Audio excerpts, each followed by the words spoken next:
morning student. I am Sujata on the platform of Shahid Pramod B.Ed online classes, and we are discussing personality. We are discussing personality, in which we have already discussed that types, meaning, definitions, and characteristics and lots of things through which we can understand what is personality actually. Then right now I am going to discuss the types of personality, but before starting this I would like to recall your previous classes concept. I am just taking your 2 minutes only. That हम लोगों ने जो previous class में discuss किया था वो था आपका गैरीशन महोदय के अनुसार पहलू। गैरीशन महोदय के अनुसार जो पहलू है, एस्पेक्ट्स है, दृष्टिकोण है हमें व्यक्तित्व को जानने का, जिसके माध्यम से हम व्यक्तित्व को जान सकते हैं, वो गैरीशन महोदय ने दिया था और उन्हीं का जो है क्लासिफिकेशन हम लोग अभी देखते हैं और किताबों में पढ़ते हैं। तो उन्होंने व्यक्तित्व को देखने का नज़रिया दिया था 3 प्रकार से, क्रियात्मक, उसके बाद सामाजिक पहलू और कारण संबंधी पहलू। तो क्रियात्मक पहलू में हम लोगों ने कुछ डिस्कस किया था कि व्यक्ति अपने व्यक्तित्व को निखारता है अपने कार्यों के थ्रू, कार्य करने के बाद उसके क्रियात्मक पहलू सामने आते हैं और तब हम उनकी पर्सनालिटी को जान पाते हैं। फिर इसी प्रकार से हमने डिस्कस किया था सामाजिक पहलू, कि हम अपना जो प्रभाव समाज में छोड़ते हैं, है ना, अपने थ्रू जो समाज को संदेश देते हैं, तो वो एक हमारा व्यक्तित्व हुआ।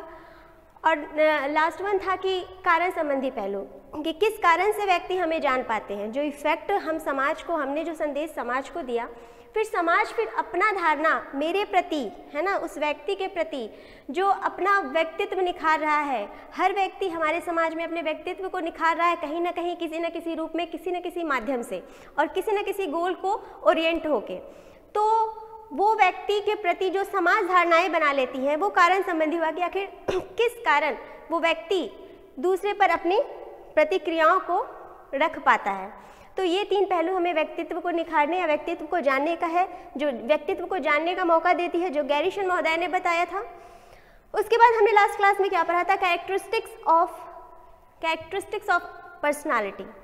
इसमें भी हमने इसको क्लासिफिकेशन किया था। कुल क्लासिफिकेशन हमने कितने किए थे, 8 किए थे, जिसमें से पहला था हमारा आत्मचेतना था, दूसरा सामाजिकता, तीसरा आपका सामंजस्य, है ना, पहला हमारा सेल्फ कॉन्शियसनेस था, जो उसके बाद सोशलाइजेशन था, फिर एडजस्टमेंट था। अब उसके बाद चौथा था हमारा निर्देशित लक्ष्यों की प्राप्ति, फिर दृढ़ इच्छा शक्ति, शारीरिक व मानसिक स्वास्थ्य, उसके बाद एकता एवं एकीकरण, एंड देन विकास की निरंतरता। तो ये सब हम लोग कैटेगरी में पढ़े थे, विशेषताओं में, है ना, व्यक्तित्व की विशेषताओं में। आज हम व्यक्तित्व के प्रकार को पढ़ेंगे, जिसके अंतर्गत व्यक्तित्व के प्रकार में अनेक विद्वानों ने अपने अपने तरीके से व्यक्तित्व को माना और अपने अपने कुछ बेस बना दिए, जिस आधार पर उन्होंने व्यक्तित्व को डिवाइड किया, है ना। तो मतलब 3 वर्गीकरण जिसको हम मेनली खास तौर पे पढ़ाई में यूज़ करते हैं, या उसी को जानना थोड़ा ज़रूरी है क्योंकि वो ज़्यादा महत्वपूर्ण हमारे लिए है। तो 3 तरीके से व्यक्तित्व को डिफाइन किया गया, व्यक्तित्व को क्लासीफाई किया गया, है ना। एक शारीरिक संरचना के आधार पर, दूसरा हो गया आपका समाजशास्त्रीय संरचना के आधार पर, और तीसरा मनोवैज्ञानिक प्रकार। तो शारीरिक संरचना के आधार पर देखिए, इसको हम 3 पार्ट में डिवाइड करते हैं।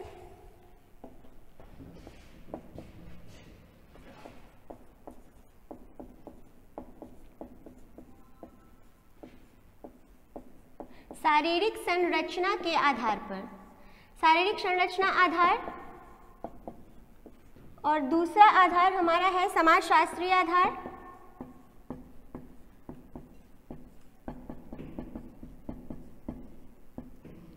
समाजशास्त्रीय आधार, और तीसरा जो हमारा है वो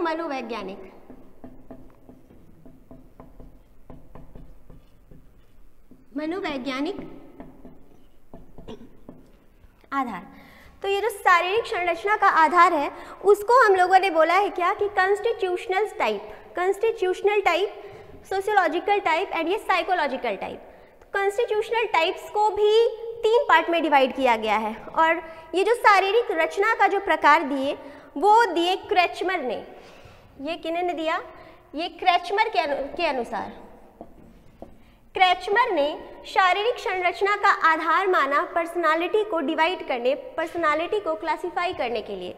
तो क्रेचमर के अनुसार शारीरिक संरचनाएं जो होती है व्यक्तित्व की, वो 3 प्रकार की होती हैं। कौन कौन सी? एक को उन्होंने बोला शक्तिहीन, एक को उन्होंने बोला शक्तिहीन, दूसरा खिलाड़ी। नाम उनका देखिए, नाम उन्होंने कैसे कैसे दिया। पहला बोले शक्तिहीन, दूसरा टाइप हो गया व्यक्तित्व का खिलाड़ी, और तीसरा नाटा। तो क्या है कि शक्तिहीन उन्होंने बोला शक्तिहीन एस्थेनिक नाम दे दिया। क्रेचमर के द्वारा जो डिवाइड किया गया शारीरिक संरचनाओं के, शारीरिक रचनाओं के आधार पे, जिसको कॉन्स्टिट्यूशनल टाइप्स बोलते हैं साइकोलॉजिकल पर्सनालिटी डिवीज़न में, उसमें पहला शक्तिहीन, उसको एस्थेनिक नाम दे दिया उन्होंने। ठीक है, तो एस्थेनिक में उन्होंने बोला क्या कि वैसे व्यक्ति जो बहुत दुबले पतले होते हैं, और बहुत दुबले पतले होते हैं, आकार भी उनका लंबा होता है, उन्होंने व्यक्तित्व को इस तरह के व्यक्तित्व के पर्सनालिटी के व्यक्ति को उन्होंने शक्तिहीन में रखा कि बहुत दुबले पतले से होते हैं देखने में, मतलब these people have a slender and slim body, they will have the personality traits of introvert, and these people are more prone to suffer from a serious mental disorder and weak talk, sensitive and thin। बहुत thin होते हैं, मतलब उनका disorder भी हर पक्ष में उनके, मतलब थोड़ा सीखने की गति हो गया, थोड़े से डिसऑर्डर भी उसमें पाए जाते हैं इनमें जो शक्तिहीन है। तो उनको उन्होंने क्या नाम दे दिया? एस्थेनिक। ये 3 पार्ट में डिवाइड हो गया।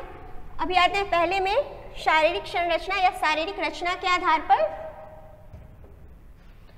तो पहला है हमारा शारीरिक रचना का कॉन्स्टिट्यूशनल, कॉन्स्टिट्यूशन और ट्यूशनल। ठीक है, कॉन्स्टिट्यूशनल का जो आधार है उसको उन्होंने बांटा। पहला उन्होंने बोल दिया क्या? शक्तिहीन। तो शक्तिहीन को उन्होंने एस्थेनिक नाम दिया।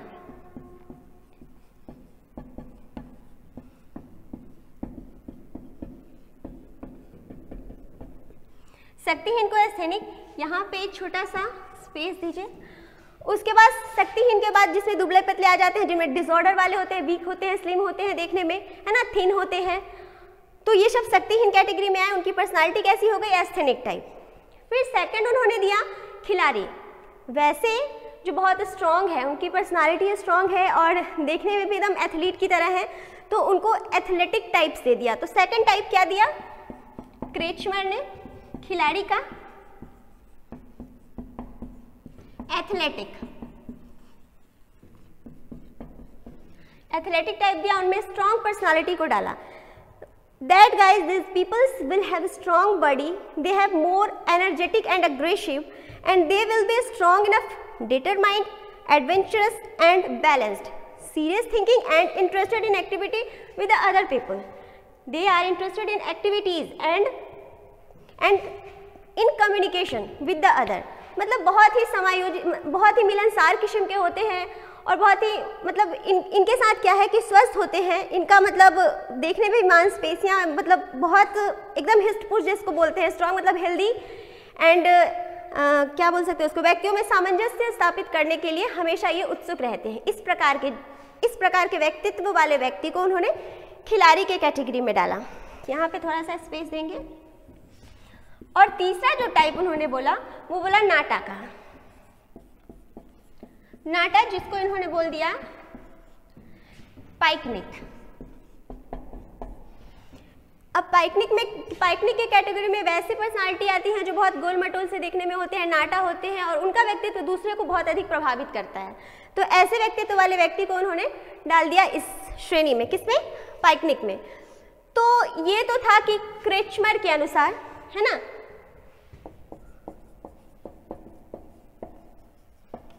ये क्रेचमर के अनुसार। अब क्या है कि एक है सेल्डन मनोवैज्ञानिक है। उन्होंने सेम चीज को, सेम एक्टिविटीज वाले को, सेम पर्सनालिटी वाले को का बस नाम अलग दे दिया। उन्होंने सिर्फ नाम अलग दिया और बाकी सारे वही चीज, जैसे कि जो क्रेचमर ने डिफाइन किया था। क्रेचमर ने क्या डिफाइन किया था कि शक्तिहीन को एस्थेनिक में डाले थे, तो इसको उन्होंने बोल दिया एक्टोमॉर्फिक।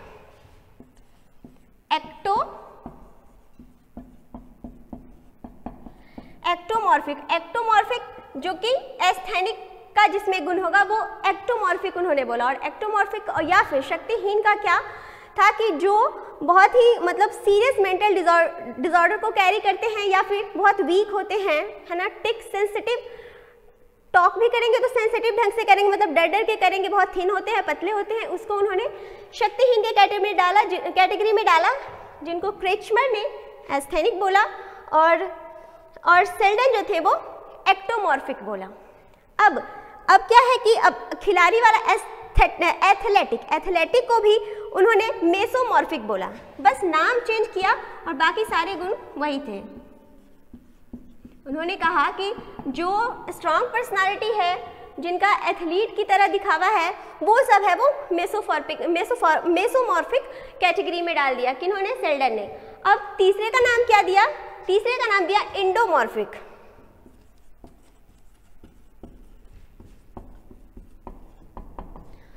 इंडोमॉर्फिक सेल्डन के अनुसार आपका ये तीन हो गया, एक्टोमॉर्फिक, मेसोमॉर्फिक और इंडोमॉर्फिक, ये हो गया सेल्डन के अनुसार।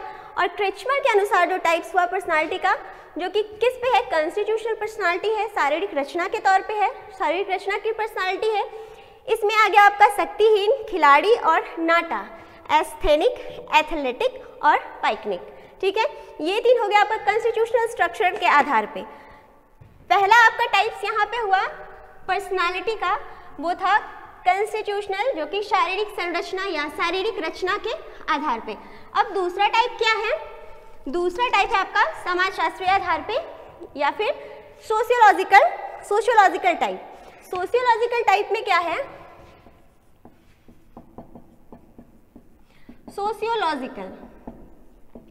सोशियोलॉजिकल टाइप ऑफ पर्सनालिटी, ये जो टाइप दिया गया सोशियोलॉजिकल टाइप, वो स्प्रेंगर के द्वारा दिया गया।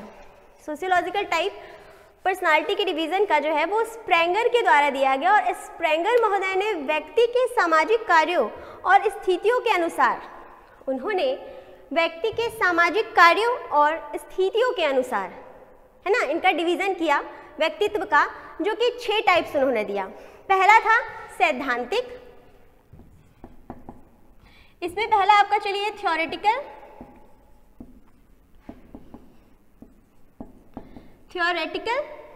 पहला थ्योरेटिकल टाइप उन्होंने दिया। उसके बाद दूसरा दिया आर्थिक, इकोनॉमिकल, है ना। पहला थ्योरेटिकल, वैसे व्यक्ति जो व्यवहार की अपेक्षा सिद्धांत पर अधिक बल देते हैं और दार्शनिक टाइप के जो व्यक्ति होते हैं, समाज में उनका जो आधार है, उन्होंने आधार किस अनुसार से लिया था?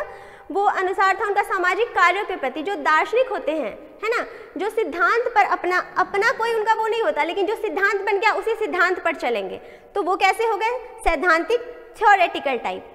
सेकंड में जो उन्होंने लिया, किन्होंने, स्प्रेंगर ने जो लिया, स्प्रेंगर महोदय के अनुसार सोशियोलॉजिकल टाइप्स ऑफ पर्सनालिटी में पर्सनालिटी को उन्होंने 6 कैटेगरी में कैटेगराइज किया। पहला था सैद्धांतिक, थ्योरेटिकल, जिसमें उन्होंने सिद्धांत पर बल दिया, अपना कोई कुछ नहीं है, वो दार्शनिक तौर पे हैं, मतलब इस प्रकार के व्यक्ति हैं, वो सिद्धांत पर चलने वाले होते हैं। फिर दूसरा उन्होंने दिया आर्थिक, इस प्रकार के व्यक्ति जीवन के सभी बातों को आर्थिक मूल्यों से जोड़ते हैं और उसी तरह का मूल्यांकन करते हैं, वह हमेशा लाभ हानि के बारे में ही सोचते रहते हैं। उस प्रकार के व्यक्तित्व को उन्होंने किस कैटेगरी में डाला? आर्थिक। और तीसरा क्या है उनका? सामाजिक, सोशल कैटेगरी में। इस प्रकार के जो व्यक्ति होते हैं वो बहुत सत्य, विश्वास, प्रेम, आपस में समझौते में बहुत विश्वास रखते हैं और वह समाज के कल्याण के लिए सब कुछ कर सकते हैं। सामाजिक व्यक्ति जो होते हैं वो समाज के लिए ये नहीं देखेंगे कि मेरा लॉस हो रहा है, लेकिन समाज का भला होना चाहिए। तो ये कौन सी कैटेगरी में आ गए? सोशल कैटेगरी में। अब आता है चौथा राजनीतिक, पॉलिटिकल टाइप्स। पॉलिटिकल में हो गया क्या कि राजनैतिक है क्या कि सत्ता उनको प्रिय होता है, नियंत्रण और सत्ता पे विश्वास रखते हैं, नियंत्रण करने में, लोगों को कंट्रोल करने में वो विश्वास रखते हैं। तो ये भी एक पर्सनालिटी हुई कि राजनीतिक तौर पे ऐसे व्यक्ति बहुत नाम करते हैं राजनीतिक क्षेत्र में, है ना। तो सामाजिक है, वो समाज को देखते हैं, समाज को ध्यान में रखते हैं कि कुछ भी हो जाए समाज का बुरा नहीं होना चाहिए, चाहे अपना बुरा हो जाए, है ना। समाज की हमेशा भलाई होनी चाहिए, जो समाज के लिए नियम बने वो सर्वोपरि। राजनीतिक में भी हो गया कि कंट्रोल करने का जो एक वो गुण होता है, प्रभुत्व स्थापित करने का, वो राजनीतिक टाइप में आ गया। अब नेक्स्ट वन है वो धार्मिक। पांचवा क्या है? धार्मिक, रिलीजियस। रिलीजियस में क्या होता है कि ईश्वर से जो डरने वाला, या फिर यूं कहें कि ईश्वर में विश्वास रखने वाला, है ना, आध्यात्मिक और आस्था रखने वाला और जीवन सादा और सरल जिसका हो, तो वो धार्मिक कैटेगरी में उन्होंने रख दिया। जिसका व्यक्तित्व ऐसा था कि ईश्वर में विश्वास रखना, तो वो उनको रिलीजियस कैटेगरी, मतलब उन्होंने समाज शास्त्र के तौर पे डिवाइड भी किया। 5 तक हम लोगों ने कर लिया। छठा था कलात्मक, कि हर चीज़ों को उन्होंने, हर वैसा व्यक्ति जो हर चीज़ में एक कला ढूंढ ले, है ना, उसकी सौंदर्यता को समझ ले। कलात्मक जिसको बोला गया कलात्मक। एस्थेटिक,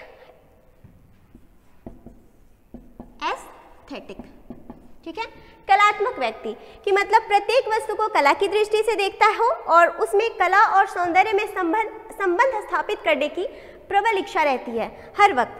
तो क्या हुआ कि सोशियोलॉजिकल टाइप, ये 6 टाइप्स हो गए। अब आते हैं हम नेक्स्ट टाइप, जो कि क्या था? Psychological type. जो साइकोलॉजिकल टाइप्स हैं वो जुंग के अनुसार, जुंग महोदय ने साइकोलॉजिकल टाइप दिया था व्यक्तित्व के प्रकार को डिफाइन करने के लिए। कौन? जुंग महोदय। जुंग महोदय ने पर्सनालिटी को मुख्यतः 3 भागों में डिवाइड किया। एक हो गया आपका इंट्रोवर्ट, दूसरा एक्सट्रोवर्ट और तीसरा एम्बिवर्ट। तो उन्होंने हाँ चलिए इसको पहले ये देख लीजिए कि पहले अंतर्मुखी इंट्रोवर्ट। अब इंट्रोवर्ट, पहले इंट्रोवर्ट फिर एक्सट्रोवर्ट, चलिए पहले लिख ही लेते हैं, फिर एक्सट्रोवर्ट और थर्ड वन इज एम्बिवर्ट, है ना। तो इस तीनों का क्या कैरेक्टरिस्टिक था कि इंट्रोवर्ट जो है वो जुंग के अनुसार, जुंग महोदय के अनुसार अंतर्मुखी व्यक्तित्व वे हैं जो अपनी जीवन शक्ति को अंदर ही संचित रखते हैं और आत्म केंद्रित होते हैं। ऐसा नहीं है कि उसमें सोचने या समझने की क्षमता कम होती है, इवन सोचने और समझने की क्षमता एक्सट्रोवर्ट से ज़्यादा होती है इनमें, बट ये चाहते हैं कि हर एक बात को अपने तक ही सीमित रखना। मतलब ये बालक कम बोलने वाले, एकांत प्रिय और शर्मीले स्वभाव के होते हैं। कौन से? इंट्रोवर्ट। इनकी एक और ये भी विशेषता है कि ये भीड़ से घबराते हैं और लोगों की दृष्टि से दूर रहना चाहते हैं, लोगों के सामने मुख्यतः नहीं आना चाहते। फिर और विशेषताएं हैं इसकी कि वे अव्यवहारिक और असामाजिक होते हैं तथा हंसी मजाक पसंद नहीं करते। सही बात है, जो इंट्रोवर्ट है, जो लोगों में घुलना मिलना नहीं जानते, वो हंसी मजाक क्या पसंद करेंगे। उसके बाद है कि भावों को बोलकर प्रकट करने की क्षमता उनमें नहीं होती जनरली। ये वैज्ञानिक, दार्शनिक या अन्वेषक के रूप में या वैसी इनकी प्रकृति होती है इंट्रोवर्ट व्यक्तित्व वाले व्यक्ति की। ये सीधे साधे भी होते हैं, शांत स्वभाव के होते हैं एंड दूसरों से एकदम कट के रहने वाले से होते हैं, इंट्रोवर्ट टाइप के। ये हैं वो बहिर्मुखी तो नहीं होते, मतलब इनकी तुलना अगर बहिर्मुखी की कार्य क्षमता से की जाए तो उनसे इनकी कार्य क्षमता अधिक होती है, स्किल इनमें उनसे ज़्यादा होती है अगर कंपेयर किया जाए तो। बट क्या है कि वो दिखाने में बिलीव नहीं करते, वो अपने तक ही उसको सीमित रखते हैं। फिर क्या है कि इंट्रोवर्ट प्रकार के जो व्यक्ति होते हैं उनका व्यक्तित्व लगनशील होता है, दूसरों की परवाह किए बिना अपने काम में लगे रहते हैं, है ना। सामने आसपास क्या हो रहा है उनको नज़र नहीं आता सिवाय अपने। तो खेलों में उनकी अधिक उतनी रुचि होती नहीं है और वे कठिन परिस्थिति में बहुत जल्दी घबरा जाते हैं, है ना। उसके बाद क्या होता है कि ये व्यवहारिक जीवन की तुलना में सैद्धांतिक बातों को महत्व अधिक देते हैं। मतलब वो व्यवहारिकता में बिलीव नहीं करते, जो सिद्धांत बना दिया गया है उसमें चुपचाप से बने रहना है, चलते रहना है। सैद्धांतिक जीवन में वो ज़्यादा विश्वास रखते हैं। इनकी बहुत सारी विशेषताएं हमने देख ली। अब आते हैं हम एक्सट्रोवर्ट पे, बहिर्मुखी पे। बहिर्मुखी में क्या है कि जुंग महोदय के अनुसार बहिर्मुखी जो होते हैं वो अपने जीवन शक्ति का संचार बाहर की ओर करते हैं, है ना, अपने तक सीमित न रख के बाहर की ओर करते हैं, और मिलनसार होते हैं और समाज केंद्रित होते हैं, समाज की भी भलाई करना जानते हैं और समाज में रहकर ही समाज का एक तत्व, आवश्यक तत्व के रूप में अपने आप को समझते हैं बहिर्मुखी व्यक्ति। फिर क्या होता है कि इनकी विशेषताओं की अगर बात करें तो ये व्यक्ति समाज केंद्रित, अधिक से अधिक बाह्य वातावरण में रहने वाले और व्यवहारिक होते हैं। उसके बाद इनमें अच्छी सामाजिकता पाई जाती है, अतः समूह में रुचि और लोकप्रियता इनकी बनी रहती है हमेशा। फिर है कि ये चंचल स्वभाव के होते हैं, विवादी और बातूनी ज़्यादा होते हैं, हमेशा विवादों से घिरे रहना या अपने सामने विचारों को प्रकट करने में संकोच नहीं करते किसी के सामने। फिर क्या है कि खेलकूद सामाजिकता में बिलीव रखते हैं। फिर है कि इनमें आत्मविश्वास बहुत ज़्यादा ही होती है ना, जिसके कारण, जिसके चलते वो अपने आप को दूसरे के सामने प्रकट कर पाते हैं, है ना। इनमें ये व्यक्ति दूसरों के लिए बहुत ही, मतलब दूसरों के बीच में बहुत लोकप्रिय होते हैं और ये सैद्धांतिक की तुलना में वास्तविकता को अधिक महत्व देते हैं और नैतिक आदर्शों पर चलते हैं और अपना भी कुछ विचार प्रकट करते हैं नैतिकता के संदर्भ में भी, चाहे वो किसी संदर्भ में हो, वो अपने पक्षों को अवश्य रखते हैं। तो ये बहिर्मुखी टाइप हो गया। अब अगर हम बात करें कि एम्बिवर्ट की, जो इनमें दोनों प्रकार की प्रकृति पाई जाती है, इंट्रोवर्ट की भी और एक्सट्रोवर्ट की भी। ऐसा नहीं है कि ये वो सिर्फ इंट्रोवर्ट है, सिर्फ सोच के रह जाते हैं, और ऐसा भी नहीं है कि वो बहुत ज़्यादा बोलते हैं, मतलब सोच समझ के इनकी जो प्रकृति होती है वो बैलेंस्ड होती है ना। अगर इनकी विशेषताओं की बात की जाए तो ये व्यक्ति सभ्य और व्यवहार कुशल होते हैं, ऑफ कोर्स बहुत वेल मैनर्ड। देन सभी को प्रसन्न रखने वाले होते हैं, मतलब अगर आप अंतर्मुखी हो तो वो आपको भी पसंद आएंगे, अगर आप बहिर्मुखी हो फिर भी आपको पसंद आए, क्योंकि वो दोनों में बैलेंस करना जानते हैं। फिर है क्या कि तर्क क्षमता उनकी अधिक होती है और वो सोच समझ के निर्णय लेते हैं, है ना। उसके बाद है इसमें विचारशीलता और कर्मठता, दोनों बातों को देखने को मिल सकता है आपको। देन उसके बाद इनकी जो प्रकृति होती है, इनकी जो प्रवृत्ति होती है, व्यक्तित्व होता है, वो बहुत प्रभावशाली होता है। तो ये था पर्सनालिटी का टाइप्स, डिफरेंट टाइप्स के base on the base of constitutional, sociological और साइकोलॉजिकल। आपने देखा जिसमें से तीनों के कुछ ना कुछ प्रकार है और तीनों का टाइप्स है, उसके भी डिफाइन किए गए हैं, उसको भी किसी न किसी मनोवैज्ञानिकों के द्वारा। तो आज की क्लास यहीं तक, थैंक यू।